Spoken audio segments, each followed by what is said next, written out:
Hey, gang, these are not your father's Huskers. You are Locked On Huskers, your daily podcast on the Nebraska Cornhuskers, part of the Locked On Podcast Network, your team every day.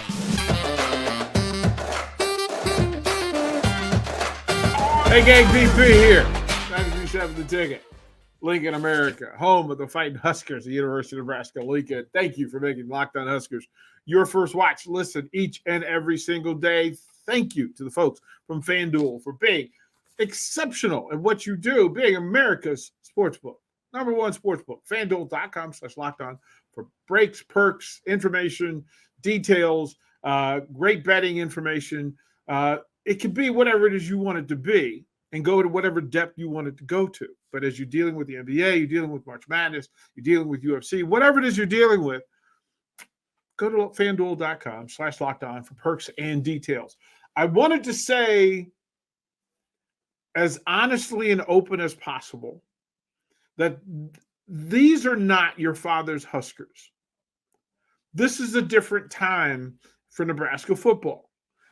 The athletes live differently, they practice differently, they play differently. Now, we still need to be respectful of how they play the game. Their lives are different levels of exposure, different requirements, different demands, earlier recruiting, more detail in the recruiting, more people connected to what they do, more intel, good and bad, from social media, more people who are vested in the good for them, and also more people fully vested and purposed in making their lives miserable. So I want to say this and be as clear as possible. Before you use the word soft about today's Huskers, stop it. Just stop it. I want to say this. The old games required distance. It required a disconnect from the student athletes and the fans. It was absolutely a part of it. Coaching and media, there was a disconnect, a purposeful disconnect. There were things that you were not allowed access to. There were things that you were not given privy to. And as a fan, retro memory is a dangerous thing when it comes to honoring your football, because you remember the best and you forget a lot of the details.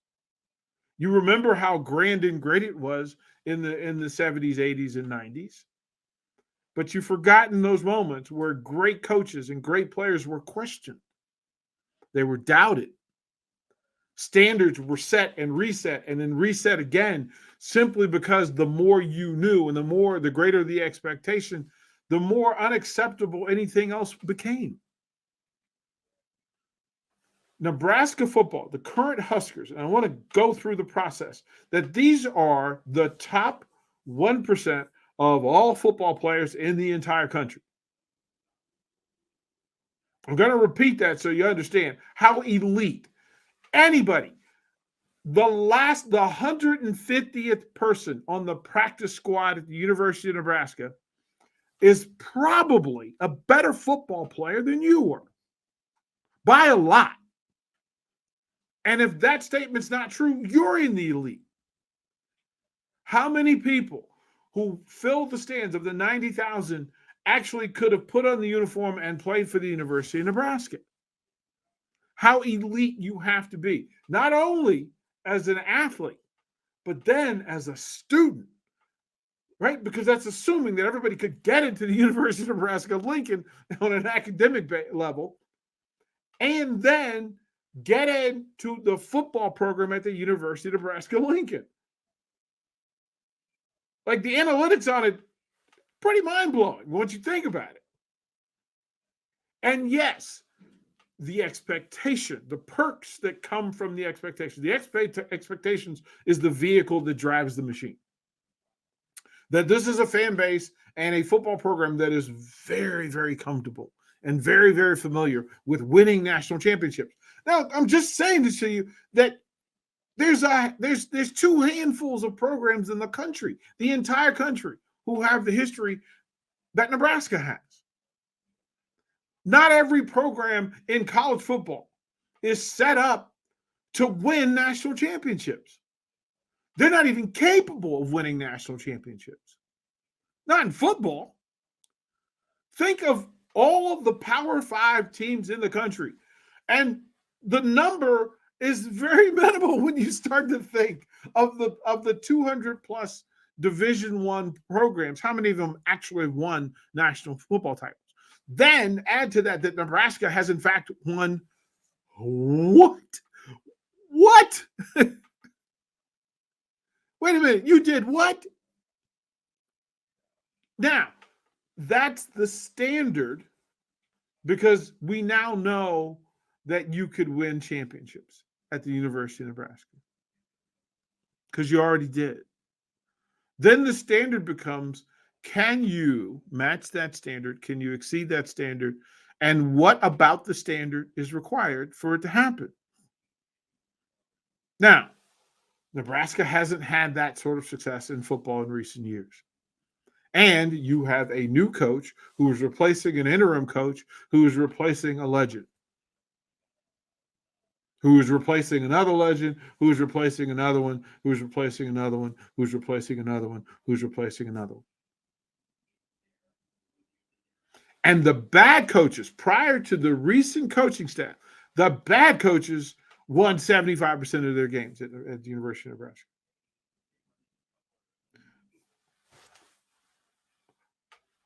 I'm not sure this city could handle if Nebraska football was once again winning 9 and 10 games every year as a level of expectation and expectation.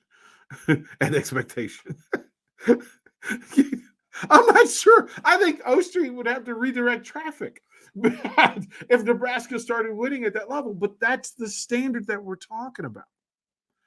So over the course of the rest of the episode, I want to talk about the expectation, the lives that these young people lead currently, and the things that they have to go through just to put on, one, to get into the university, get into the football program, get from the bottom third of the program, practice squad and walk on, to the elite, actually playing on Saturdays at the University of Nebraska, and then, oh, by the way, to be elite enough to not only be a starter, but then to win and compete with programs like Ohio State and Michigan, who play on a usual basis and a consistent level in the national college football playoffs. This is not your father's Husker football program, but we're going to talk about how to get there. We'll come back to Locked On Huskers in a second.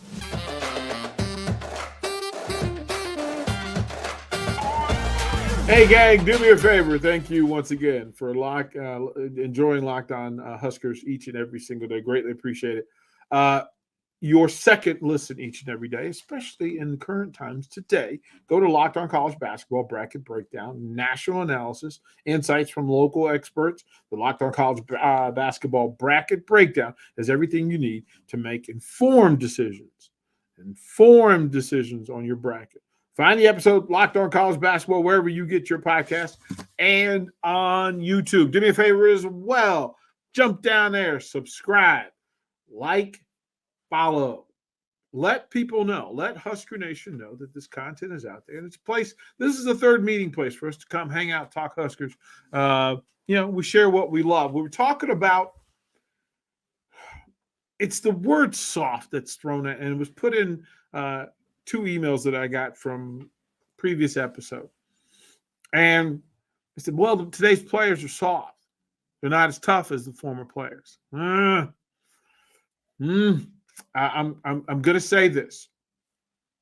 I'm going to pick one Husker on the roster who was identified pretty early in their high school career as having Division I Power 5 talent. Now, that star system gets put in play, and this is not a 5-star, because a 5-star says that this person projects to be a first-round draft pick in the NFL at the end of their college football career.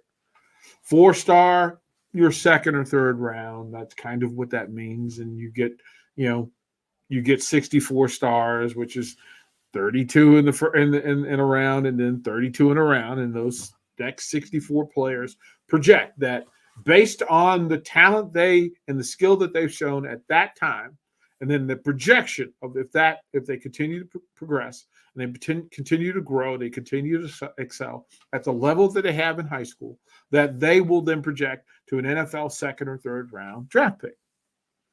And then 3-star, which is a much bigger pool, but all from the same quarter. That's somewhere between 4th round to 7th round, 8th round. I believe it's 7th round. And the number of players who would fit into that space. And this was a player who, and I don't want to put the player under the microscope, so I'm just going to speak in general terms about the player. The player was a 4-star who then began to deal with adults who would put their wants and needs for this young person on the young people, which is what athletes have to deal with.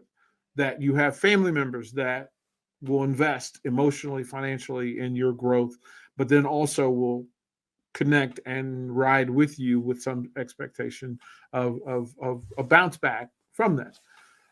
Also, the academic advisors in that space for that young person in high school then have to work at the level that the young person is currently working at. So if you are a 4-star and you've got 70% of college programs who are willing to say, yes, if you wanted to play for us, we want you to play for us, that the professionals then have to deal with that. Counselors have to deal with those letters. Coaches have to deal with those letters. You have to deal with visitors. You have to deal with scouts. You have to deal with film study. You have to deal with people who are calling the athletic office or calling the football office, asking about this player. The player, we're just figuring out that these players through social media are not only dealing with this, but they're being proactive in engaging this stuff. Imagine being 15, 16 years old and getting emails and messages from grown paid professionals, the very best. And remember, the paid professionals are the elite of their business in their field. If you're if you're a football scout or a football recruiter and you're at the University of Nebraska, you're at the top level of coaches and recruiters in the country. You're the best at what you do, and you're fishing downstream because everybody knows who you're dealing with. They know who you are. They know your program. They know your colors. They know your logo. They know your offense. They know all those things. And imagine that we continually ask 15, 16, 17-year-olds to be prepared and knowledgeable about a thing that we have not prepared them for. We're asking them to be athletic at a level that simply by numbers, the people who are training them can't match.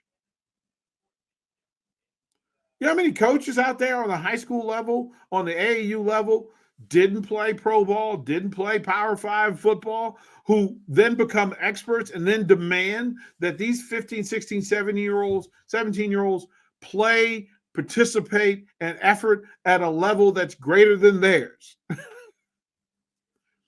And somehow hold them academically responsible to be in that same percentile, elite percentile, when it comes academically. And then, with all of the advantages that come from being an elite athlete in high school, the things that come, we think of the positives, but what about the negatives? What about the catfishes? What about the predators? What about people who want to take advantage of those young people and make money off those young people and put pressure on those young people, again, who are not prepared to deal with all the dealings of these adults, whether it's good intention or bad?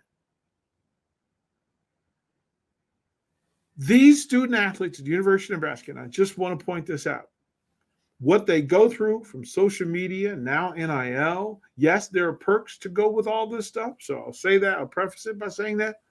But social media engagement, popularity, business offerings where people will make offers to you, throw money at your situation. Not everybody in the recruiting pool, as far as student athletes go, are advantaged in society to begin with. So if you're living in a place, living a certain kind of way where you may not have the money of the people who are approaching you. And if there's a need, so if you live in a house where it's a lot of cases in America where the families are really just trying to make ends meet. The electricity might not be on. You're trying to call somebody whose phone bill got shut off. So what happens? People want to step in and make that easier and say, okay, let me pay your phone bill, but I'm also going to track who's calling you. And I want to know who's going to do this stuff. Or, listen, I need to send you an email. Well, I don't have a computer. I don't have a cell phone. And if you don't have money to pay a phone bill, then you don't have money. I mean, come on. And then the pressure of asking these young people to make sound and solid decisions, all while being under the pressure of being recruited and having eyes on from all over the country.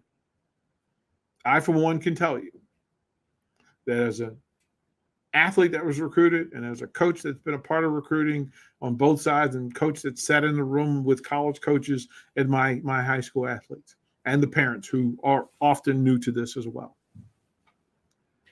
We ask a lot of the young people. We ask them to be greater than most of the people who are commenting about them on social media. Most of them are far more accomplished academically and athletically than the people who critique them. And very rarely are those people who are providing those critiques worthy of the young people that they are criticizing. No, it's not your father's Huskers. They're different. Doesn't make them worse. Doesn't make them softer. It just makes them different. We'll go to break. Come back. We'll close out Locked On.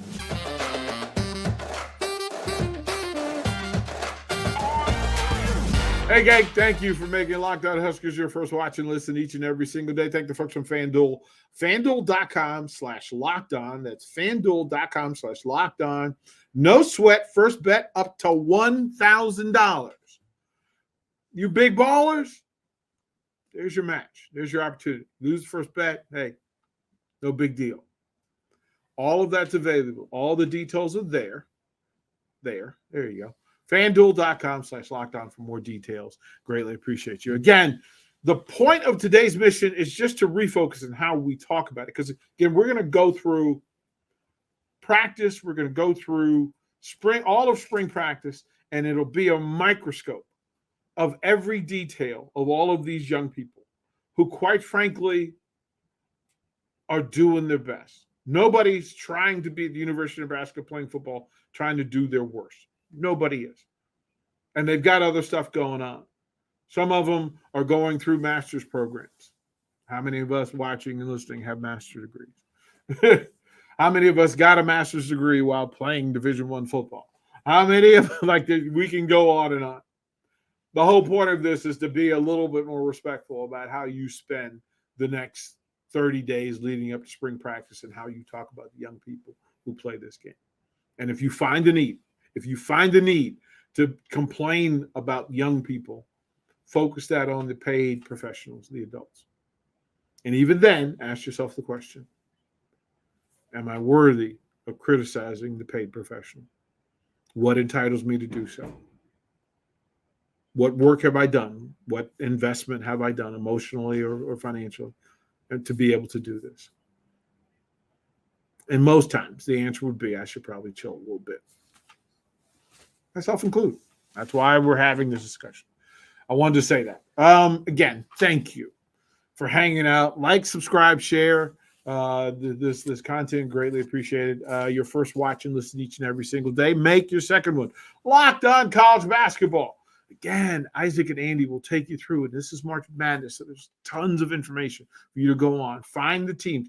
If you're following a team in March Madness, you probably can find them on Locked On Sports. But for Locked On College Basketball, Andy and Isaac will take you through and they'll give you the details on how to follow and track through the March Madness tournament all the way to Final Four. Do that if you would, please. Greatly appreciate it. Service to you and to your fans and friends. Do all of that. Again, we thank you for spending time with us today. We'll close with the 3 words we love so much. Go Big Red.